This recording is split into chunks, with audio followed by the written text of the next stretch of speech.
If you're trying to name a podcast and you're not sure where to get started, I'm going to show you in this video some tricks and tips to naming your show so that it actually gets found by the people that you want to listen to your show. A lot of different podcasts out there complain about not getting any traction is because they're not putting in a strategy to be found. If you're not strategizing and turning this into some kind of business that earns you money, that's fine. This might not be the video for you, but if you're interested in turning this into a business, something that earns you a little money on the side, and you're trying to grow it and find your audience, then please stay tuned. We're going to dive right in. If the name doesn't resonate with your audience, if the name is just something that it's like an inside joke between you and your friends and nobody's going to get it, people aren't really going to listen to your show. The basics of naming a show is you want it to be short and memorable, easy to spell, no characters, numbers, hyphens, anything like that. You want it to be original. You want to make sure that there's no other show out there that is already doing that idea or that has the same name. And you want something that you can really build into a business. That means you'll definitely want to check for domain availability, social media handles. You want to check if they're on Instagram, Pinterest, Facebook, TikTok, X, you name it. You want to make sure it does not exist yet. You really need to find something that I like to call surface area. If you remember Car Talk, that was a radio show that has, I think, more or less ceased to exist, but they are kind of like the premier example. I would say that they were podcasting before podcasting was a thing, but they really built their brand on helping people out with their car issues over the phone. People would call in with their different issues and they would help them solve those issues. So they had a really good content engine. It was a simple name, Car Talk, because it is exactly what they did. They just talked about cars, and they were able to grow their show into one of the most memorable, talked about shows ever. Now it's time for you to come up with your show name, and your show happens to also be about cars. Where do you start? What is your show about relating to cars or sewing or clothing or fashion? You name it, whatever it is, there's always a lot more detail and nuance than what you initially think about that thing. So for cars, it could be rebuilds, you could be doing restorations, you could be talking about buying and selling. I'm going to use Car Talk as an example, even though it's not technically a podcast and it's kind of like a defunct show, because this is still what pretty much comes up number one. Let's put their website in because I think that's going to give us a lot of runway with what I'm trying to explain. So we've got a website here that's getting like 90,000 visitors a month just organically. Could be more than that. It's just an estimate. And when we look at the keywords that they actually show up for, this is what I'm talking about relating to like getting deeper into your niche, because they're going to talk about serpentine belt replacement costs. How much does that cost? How much time and labor does it take to have that replaced? They can talk about extended car warranty companies. All of these things, best windshield wipers, Jeep ducking, whatever that is, tires, different types of tires, different ratings for tires, different tire manufacturers and brands. How much does Car Shield cost? How much does the tie rod cost? You could have a show that's all about car mechanical repair costs, what it costs to fix a car. So I've actually made a tool. It's a small podcast name generator. It's free to use. It's on my website. I'll put a link in the description so you can just check it out. It's unlimited use. And what I would do is I would use something like this, which is kind of like a hint of AI, to help us find our name. So let's say we wanted to do a car show about different types of tires. So tire ratings. Let's see here. So we're going to put in the niche of tire ratings, tire tread types, tire brands, or let's do best tire brands,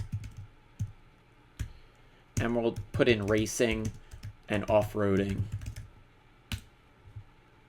We'll see what it comes back with. The more information you could give it, the better the result is going to be. It's going to give you a more detailed result. The Tire Talk podcast, that's pretty good. Traction Matters, a tire rating show. Interesting. I like the beginning of that. Maybe not the end there. Tread Talk, Ultimate Tire Brand Showdown. That's kind of cool. You could do a show that's just testing different tires. Racing Rubber, Off-Road Adventures, Grip and Go, The Wheel Deal. I like that.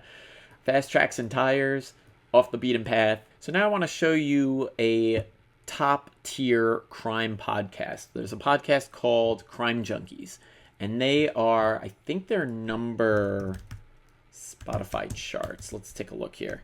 I think they're number like 8. Let's make sure it's podcast charts. Yeah, that's what we want. Yeah, they're number 8. So Crime Junkie. This is a great name, first of all, because it hits the nail right on the head of what the show's about. It's all about crime, true crime, and they're crime junkies. And what's important about why they're so successful, or what I think leads to their success, I'll say that, is that they have a website for their podcast. And what's great about that is it's a centralized hub for everybody to go to. So when you come across Crime Junkie, you can go to crimejunkiepodcast.com and you can find them. So you always know where to go, no matter what platform they're on. So if they're on Spotify, if they're on YouTube, if down the road in 5 or 10 years there's a new platform that they start migrating everything to, you can always go back to this website and you can always find them. And they can have a much better control on their end, and you as a podcaster can have much better control because you're actually able to control your audience in that way. You own your audience. You're not tied to YouTube, which might demonetize you or might remove you from the platform one day. Maybe something changes, whatever it is. You can always have your audience find you by going here. And that's kind of a cool thing. I believe they also collect emails, which is great for like a mailing list. And they can always reach back out to their audience and have them come back in some way, shape, or form. Part of why I think they're so successful is it's not just a website where they have a splash page and nothing on it. What they're doing is they actually have an episode they have a post per episode on their site. And I think that's really key because that ties into what I'm talking about regarding the surface area of a niche. And what they've got, for instance, first of all, their website's killing it. They're getting like 130,000 people per month going to it in organic traffic. And what that traffic is coming from is Google, straight from Google. This is people that are looking up things and finding their podcast in the results. And how does that actually work? Well, their surface area, their tire ratings, or whatever you want to call it, their surface area is actually the crimes that have been committed and the people that were involved. These are the victim names. Sad, but true. Jody Sanderhorn, Fiona Yu, Christy Mullins. When people look these names up, they're the ones that are coming up in the results. They're showing up in Google, number 1, number 2. And if we were to just do the Google search, it fluctuates. It might not be exactly what I'm saying, but it is. It's number 2. It's right there. Right there. So they're getting the traffic. Anybody searching for this name, we're looking at 15,000 people a month looking this up. That's 15,000. Let's just do the quick math here. In a year, they have 180,000 people looking this up, this one name alone. And if they're getting 3,200 hits per month just on that alone, they're getting like 38,000 visitors a year looking up this name and potentially listening to their show over it. So I hope that's starting to make sense of how they're finding their audience. They're finding it literally through search and funneling people into the episodes. And if we take a look, why don't we take a look at their actual page for this? So this is the Jody Sanderhorn page. And it's just basic information. And you can do this too for your show. You have a basic title, it's the episode, a picture of your cover photo, whatever it's going to be, a description of what goes down. This is the story of how she was murdered, you could play the episode right here. So they have an embedded player, and you can watch it.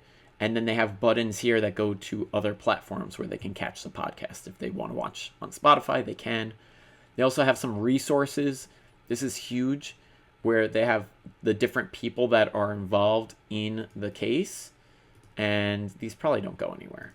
But what's cool about this is if your show had a learning element to it, something that people could actually use for their own life, you can include those resources here. It might be, exactly like this. Resources. Do you need help? National Domestic Violence Hotline, National Sexual Assault Hotline, all these things, you could provide that on your page as well. And what that's going to do is it's not only going to help people, which is first and foremost what I hope you would be doing, but it's going to reward you in search as well, because Google is looking out for these things. They want to make sure that the content that they're sharing and the content that's showing up in search is both relevant to the person looking that up, and that it meets their search intent. Their intent, when you're looking up a name like this, their intent is to find out the story of what happened to that person, most likely. And if the podcast answers that question, that's why they're showing up so high in the results. So I hope that this is interesting, and I hope that this is helpful information. If you're going to name your podcast, I also always stress, make sure you check the trademark search. It's the USPTO website. I'll also include that in the description down below. And what you're going to want to do is you want to check and make sure that the company name isn't already registered. If you name your show what already exists, they can come in legally, take your show, take the name, take the website, and you don't want that to ever happen to you. So always check in the USPTO website. Always check your social media handles. Check out my podcast name generator. I've got a bunch of notes down below that talk about all of this stuff. I also offer professional podcast naming help. I'm doing this free right now. This is kind of like a tester. I'm just starting this channel up. So if you click on this banner here, it's going to take you to a form. You just fill out your name, email, phone number. Tell me about your show. Tell me what the niche is, and I'll do a little bit of this keyword research that I'm talking about, and I'll help you guys come up with some cool names for the show, and I'll give you other help as well. So just hit me up, and I'll catch you on the next video soon.